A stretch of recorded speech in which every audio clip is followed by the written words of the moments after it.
Thank you for joining us in this video series where we sit down with financial advisors, accountants, and business service specialists to discuss hot topics and more.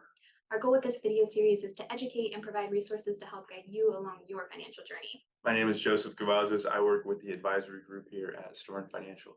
And I'm Kaylee Kriese, the communications specialist. And if you're on the hunt for impactful content, stay tuned as we introduce today's speaker.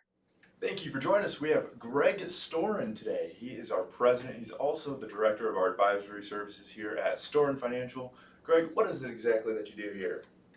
Not much. No, thankfully, I run the investment services and I do run the company. Kim and I have had the company for over 25 years, if you can believe that at this point. But thankfully, we've got 35 phenomenal employees that really run the company. And so, not to skirt your question because it's a good question, but as president, I should run the day-to-day and so forth. I'm blessed with Debbie Kohler, that's our chief operating officer that now runs our day-to-day. So it allows me to spend more time with my clients, more time on the investment arm, one, but two is that we want succession. And so one of the things we really worked on, as you guys have seen, we bring in the young people with the better ideas and the energy. And we always talk about succession so that if I'm not here tomorrow, Kim's not here tomorrow, the company will carry on and our clients will still have the service and the dedication that they're used to. And so at this point in life, that's just hugely important. I have no plans of retiring tomorrow, but succession management's huge. And so anyway, that's my answer for that. Awesome. So Greg, introduce us into our topic today. Why is it important? So Kaylee and Joseph do these short videos. Hugely important for our clients, for the outreach for our clients. And today what we want to talk about is basically retirement planning and what we need to do before retirement. But beyond that, the bigger scope is that, excuse me, at Storen, one of the things we do is we've got a timeline that we've put together for our clients. And this timeline takes our clients from their first job post-college, okay, to essentially death. Right. And along that way, we talk to kids that are coming out of school about how they need to invest in their employer plans if it's available, how they need to accumulate over the next 40 years. And then we take, they become married, their life changes, they take on debt, they might need insurance, they have children, there's college planning. And so we want to help our clients from point A all the way to point B. Specifically, and unfortunately that's potentially death, but what do we leave our heirs and how do we leave our heirs? So today what we wanted to talk about was retirement planning, and specifically 5 years before retirement, because we believe that if a client has a plan, then starting at 5 years, that plan could be modified along the way. If they don't have a plan, Right. knock on wood, they've done a good job of accumulating dollars. And at 5 years, now we have to get very serious about what needs to be done over the next 5 years so they can retire successfully. Yeah, definitely. So why would you say it's important to have this financial plan in place or to work with your advisor to have it put in place? Well, it's like anything else in life. They're going to be more successful if there's a plan. So, whether it's planning to send your kid to college, whether it's planning a trip to go to Disney World, Right. but if you plan and do your homework, the result's going to be much better. So retirement's no different. When we meet with clients, hopefully, again, they've accumulated their assets and they've got pools of fund, buckets of money that they've saved and earned. Do they have debt? Is it limited debt?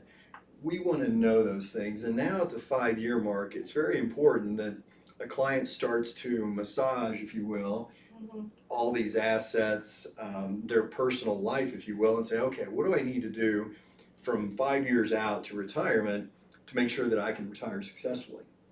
Okay, so the things that we talk to clients about, the first thing we're going to do is take all those assets and debt, if there is any, and create a balance sheet or the client's footprint.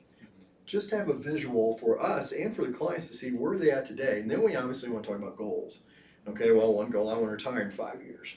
Okay, is that age 60? Is that age 65? What is that age? And then beyond that, what are some goals at retirement? Specific goal, how much income do you need? Right. Okay, that's I have to have that answer when I talk to clients. What do they need to come in their checkbook every month in order to survive? And I tell clients that's not only utility bills, insurances, fund money, grocery money, but then what are they going to spend on travel? What are they going to spend on anniversary gifts? And we budget all that in. All right, so a client says to me, Greg, if I had $7,000 a month come through my checkbook, I'll be successful. It's really important for them to start thinking about and honing in on over the next 5 years, because that is going to drive the bus. The other things we talk about at 5 years, I've got a list of 14 things, but in addition to that is what's going to happen to health insurance. Okay, are they going to Medicare? Are they 65? If not, what are they going to do for health care? Is there a pension involved? Okay, how much is the pension? We talk about spousal options, so on and so forth. Social Security strategy. They're going to retire at 60, so potentially Social Security doesn't come into play, okay, until they're 62, but do we have an overall strategy when we want to start Social Security? All right, is there any debt? If there is any debt, is there a way we can eliminate or reduce that debt to improve cash flow before they retire? Do they need long-term health care insurance? Is that something they need? Is it something of interest? Would they qualify?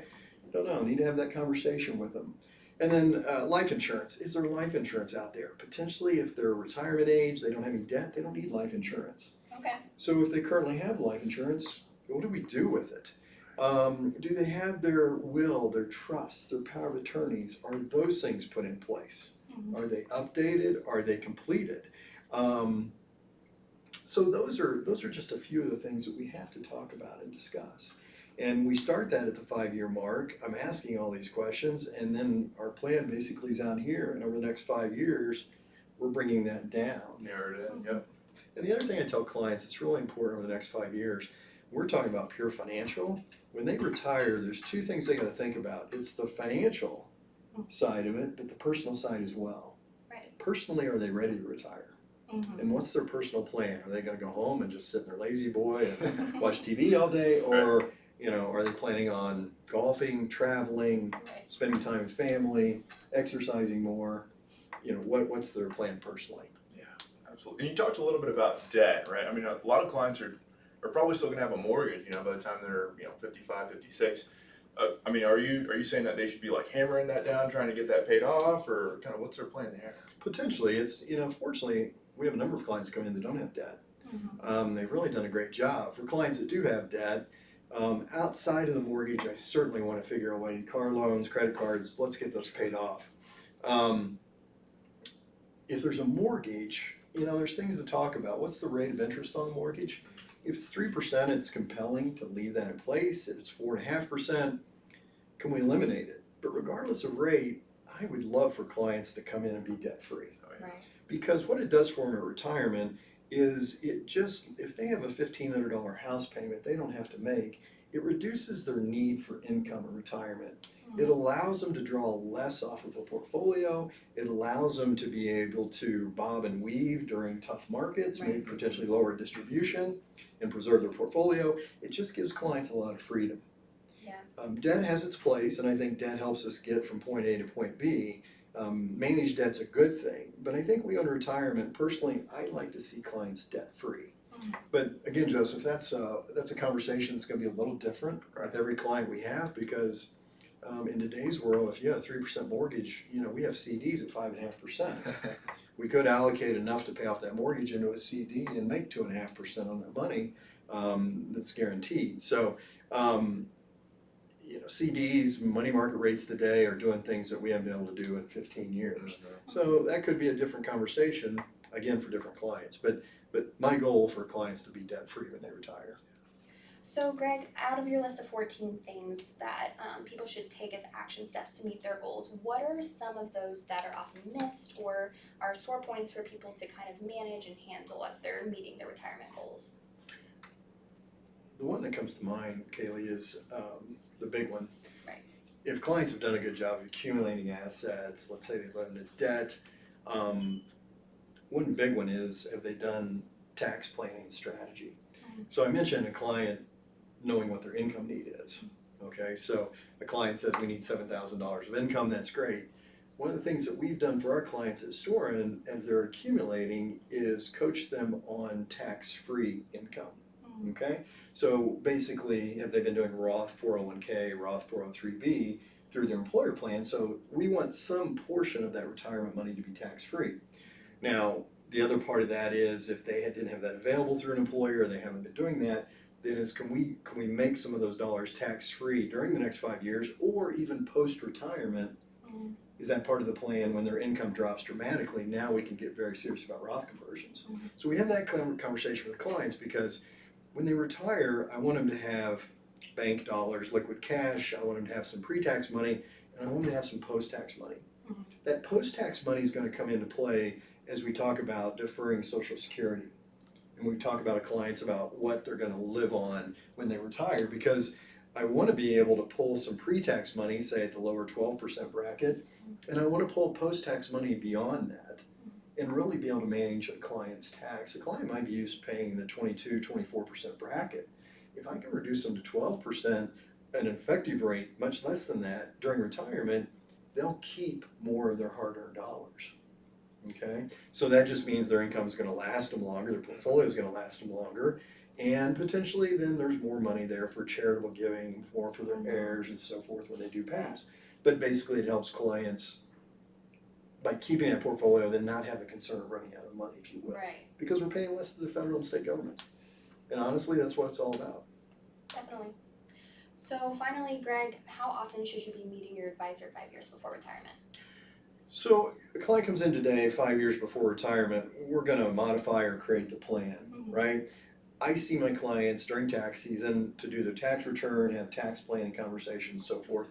I wanna see my clients for investment purposes at least one time during the year, dot I's, cross T's. The plan's out here today, and over the next 5 years, we start bringing it into that retirement date, okay? The plan never stops, but we do have a point we wanna get to over the next 5 years. I wanna see them annually. The year they retire, they might be in 4 or 5 times, because we've got a lot of I's to dot, a lot of T's to cross, a lot of things to check off our list, okay, before they pull the retirement trigger and after that. So that retirement year might be a very busy year for them. And then beyond that, it's gonna be an annual meeting, assuming that, there's no life events. When life events take place, unfortunately, it calls for much more interaction during the year. And retirement's one of those life events. Right. Well, Greg, we really appreciate you coming out here and answering questions for us. My pleasure. So, If you're interested in learning more about today's topic, visit our website at storenfinancial.com, where you can access our blog and other great resources. And check back frequently, as we're always coming out with new content, new educational content to help you along your financial journey.